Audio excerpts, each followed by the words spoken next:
E aí pessoal, tudo bem? Bom, nesse vídeo aqui eu vou tratar com vocês com mais detalhes a respeito das dimensões. Basicamente a gente vai repetir algumas coisas, mas agora com mais detalhes, né, mais riqueza de informações. O vídeo que a gente vai passar para vocês é um vídeo baseado aí num curso dos anos 2000, né, que é chamado Telecurso 2000, mas que é um vídeo antigo, porém atual, que nos dá assim uma base muito boa, né, para que vocês possam começar a entender um pouco mais a metrologia, o porquê da utilização do pé, da polegada, né, da jarda, enfim, né. Então aí agora a gente vai trabalhar um pouquinho melhor. E aí depois a gente vai começar a trabalhar com algumas apostilas, alguns exercícios. Por enquanto é mais informativo, mais uma teoria mesmo, para vocês poderem entender direitinho cada uma das fases, tá bom? Quero assegurar a todos vocês que de repente perderam as primeiras 2 semanas. Fiquem tranquilos que a gente nesse período tem organizado o material para que vocês possam receber as informações da melhor forma possível, tá bom? Então, fiquem tranquilos, né? Fiquem calmos que tudo se resolve, tá bom? Então, fiquem à vontade e aí assistam os vídeos que nós postarmos, né? Leiam o material que nós postarmos também. Logo eu vou colocar a apostila com esse grupo de informações para que vocês possam posteriormente depois fazer as nossas avaliações, fazer o nosso trabalhinho, enfim, né? A gente vai construindo aí o nosso castelo ao longo do tempo, tá bom? Então, espero que vocês tenham agora uma boa aula aí. Vamos depois voltar para poder conversar um pouco, ok? Até mais.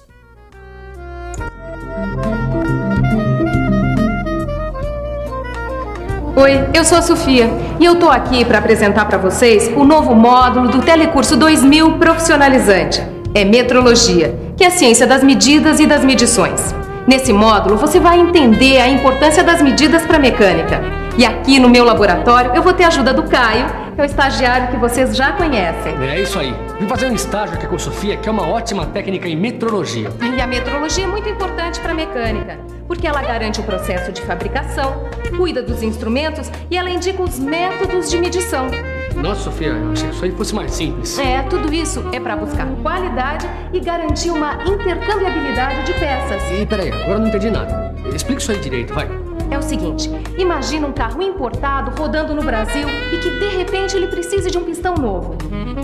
Se as medidas do pistão fabricado no Brasil não estiverem corretas, ou o pistão não entra no cilindro estrangeiro, ou então fica folgado, prejudicando o bom funcionamento do motor, não é isso? Exatamente. A metrologia existe para garantir que o pistão fabricado aqui possa substituir o original e trabalhar perfeitamente ajustado ao cilindro produzido no país de origem. E para que essa qualidade seja atingida, é necessário o uso de instrumentos de medidas. Esse é o tema do nosso módulo.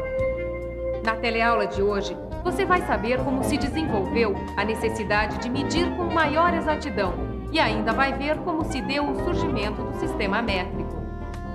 E se você também quer qualidade na medida exata, então fique ligado, porque a nossa primeira teleaula de metrologia já está começando. Vamos lá. Por favor, vocês poderiam medir o comprimento dessa caixa de fósforo usando o dedo polegar? Vai lá, garotão. Quanto dá? Deu mais que 2 polegares. Muito bem, o senhor agora. Não, deu 2 polegares. E agora vamos medir o comprimento daquele carro usando o palmo. Vamos lá? Vamos ver o que vai dar? Vai, garotão, você primeiro.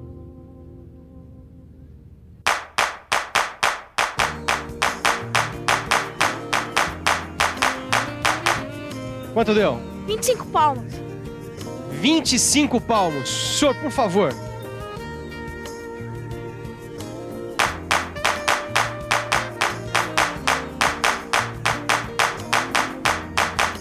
E aí, senhor, quanto deu? Deu 18 palmos.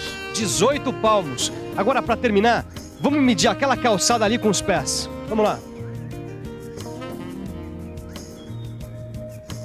Então, nós vamos medir essa calçada daquela ponta até aquela. Haroldo, é com você.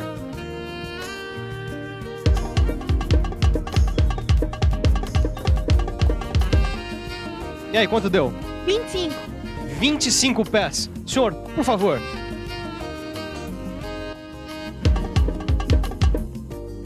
Quanto deu? A minha largura da calçada deu 19 pés. 19 pés. Como você está vendo, medir desse jeito não é prático nem tão pouco preciso. Só que era assim que o homem fazia até há bem pouco tempo atrás. Ele usava o próprio corpo humano como padrão. Foi assim que surgiram a polegada, o palmo, o pé, a jarda, a braça e o passo. Polegada, palmo, o nosso pé, jarda, a braça e o passo. Tá aí, gostei, Silvano. Olha só, Tito, nesse livro aqui está escrito que nos séculos XV e XVI, os padrões mais usados na Inglaterra para medir o comprimento eram a polegada, o pé, a jarda e a milha. E o mais interessante é que alguns desses padrões são utilizados até hoje. Nós podemos encontrar aí correspondentes deles. Tô vendo aqui sim, ó.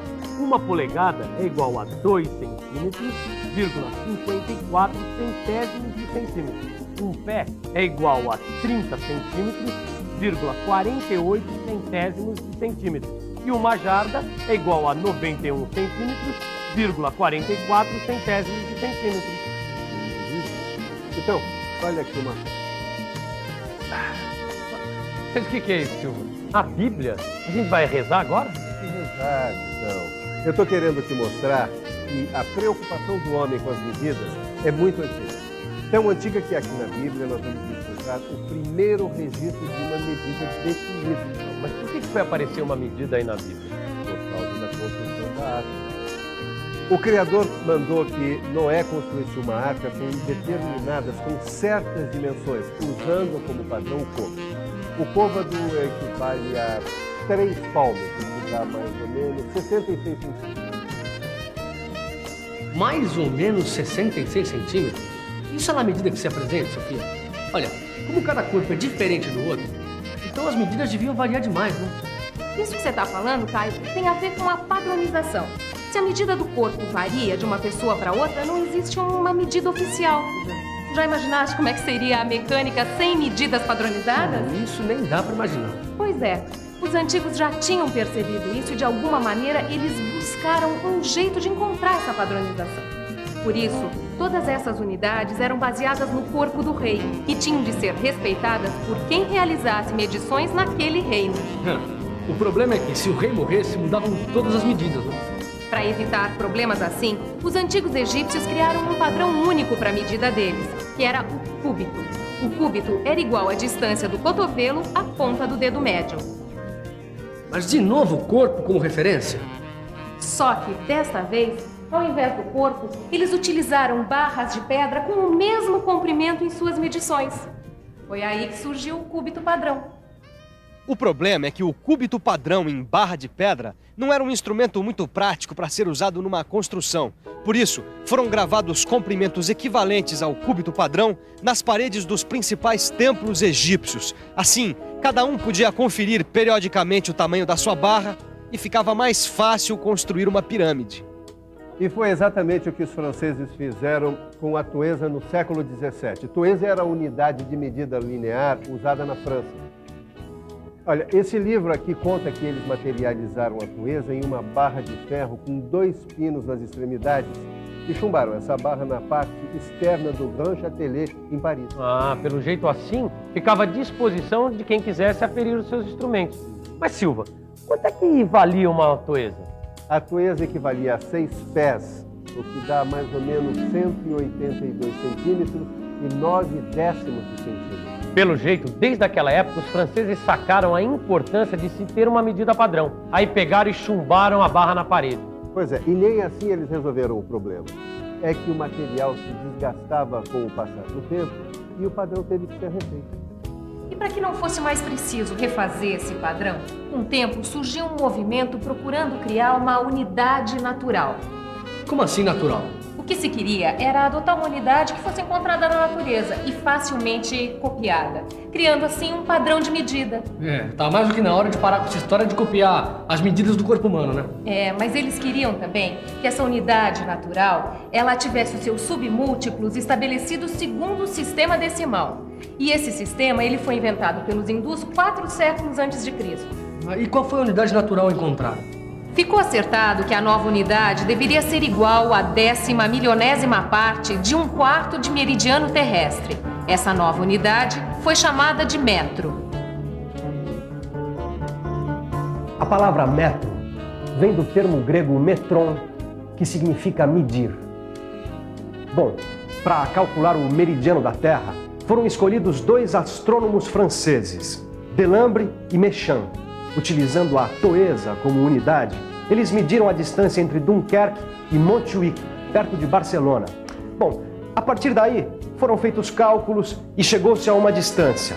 Essa distância foi materializada numa barra de platina com secção retangular, parecida com essa daqui, que tem 4,05 por 25 por 1000 milímetros. O comprimento dessa barra de platina corresponde ao comprimento da unidade padrão metro. Esse metro materializado passou a ser chamado de metro dos arquivos. Só que com o desenvolvimento da ciência, verificou-se que uma medição mais precisa do meridiano da Terra iria dar num metro um pouco diferente. Assim, a primeira definição foi substituída por uma segunda definição. De acordo com essa nova definição, o metro é a distância entre as 2 extremidades da barra de platina depositada sobre os seus pontos de mínima flexão a uma temperatura de 0 graus Celsius. Naquela época, escolheu-se essa temperatura porque ela era a mais fácil de ser alcançada pelo derretimento do gelo. Só que essa segunda definição do metro também não foi a definitiva. Como o avanço científico provocou exigências tecnológicas maiores, logo viram que o metro dos arquivos apresentava alguns inconvenientes. Que tipo de inconveniente, Silvio? Eu li outro dia que o paralelismo das faces não era perfeito. E além disso, o material era relativamente mole, poderia se desgastar. E a barra também não era rígida o bastante. E aí, o que fizeram para resolver isso? Bom, para aperfeiçoar o sistema, eles fizeram um outro padrão que recebeu seção transversal em X para ter maior estabilidade. Uma adição de 10% de irídio para tornar seu material mais durável. E também 2 traços em seu plano neutro para tornar a medida mais perfeita. Olha aqui, Silva. Aqui tem a terceira definição de metro, que é de 1889. Está escrito assim: o metro é a distância entre os eixos de 2 traços principais marcados na superfície neutra do padrão internacional depositado no Bureau International de Poids et Mesures, na temperatura de 0 graus Celsius e sob uma pressão atmosférica de 760 milímetros de mercúrio e apoiado sobre os seus pontos de mínima flexão. Ufa! Como você viu, Titão, naquela época a temperatura de 0 graus Celsius continuava servindo para definir o padrão de metro. Então, e hoje em dia, essa temperatura continua servindo como referência? Hoje em dia, a temperatura de referência para calibração de instrumentos é de 20 graus Celsius. É nessa temperatura que o metro utilizado em laboratório de metrologia, ele tem o mesmo comprimento do padrão encontrado em Sèvres, na temperatura de 0 graus Celsius. E como o 0 grau continua servindo como referência, então parece que finalmente chegaram a uma definição de metro, né? Não é bem assim, Caio. A partir de 1889 ocorreram outras modificações. Hoje o padrão em vigor no Brasil, ele é recomendado pelo Inmetro e é baseado na velocidade da luz. Na velocidade da luz? Nossa! Vem cá, o que é Inmetro, hein? Inmetro é o Instituto Nacional de Metrologia, Normalização e Qualidade Industrial. Ele é um órgão muito importante para a mecânica. E adotou o metro como sendo o comprimento do trajeto percorrido pela luz no vácuo, durante o intervalo de tempo de 1 dividido por 299.792.458 avos do segundo. Só que todas essas definições, elas apenas estabeleceram com uma maior exatidão o valor de uma mesma unidade que é o metro. Mas para que tanta exatidão, Sofia? Ora, porque a metalmecânica trabalha com tolerância mínima. Tolerância, diferença máxima admitida entre um valor especificado e obtido. Margem especificada, como admissível para o erro em uma medida ou para discrepância em relação a um padrão. Para o pedreiro que construiu esse prédio, essa margem especificada como admissível, ou seja, a tolerância, pode se dar em centímetro. Já o marceneiro, que fez esse móvel, trabalha com uma tolerância em milímetro, que é 10 vezes menor que o centímetro. Agora, para o profissional de metalmecânica, essa tolerância tem que se dar em micron, que é 1000 vezes menor que o milímetro. Essa relação entre essas e outras unidades derivadas do metro, você encontra descrita no seu livro de estudo. A correta medição em todo o processo de fabricação é fundamental para se conseguir qualidade. E para que a medição seja de fato correta, é importante que um instrumento de medir esteja calibrado. Agora, tão importante quanto calibrar os seus instrumentos é revisar tudo que a gente aprendeu até agora. Vamos lá? E atenção, se liga aí que é hora da revisão. Nesta primeira teleaula do módulo de metrologia, você aprendeu que antigamente as medidas se baseavam no corpo humano e que mais tarde foi adotada uma unidade natural que podia ser facilmente copiada. Essa unidade foi chamada de metro e recebeu diversas definições, como você pôde acompanhar. Na próxima teleaula, você já vai aprender a usar os instrumentos básicos da metrologia. Enquanto isso, faça os exercícios no seu livro de estudos. E até a próxima teleaula. Tchau. Tchau, tchau. É isso aí, pessoal. Eu vou preparar agora aqui uns exercícios e aí durante a semana eu vou estar enviando a vocês. Então procurem estar sempre atento lá no nosso Moodle para que você possa realizar todas as atividades, tá bom?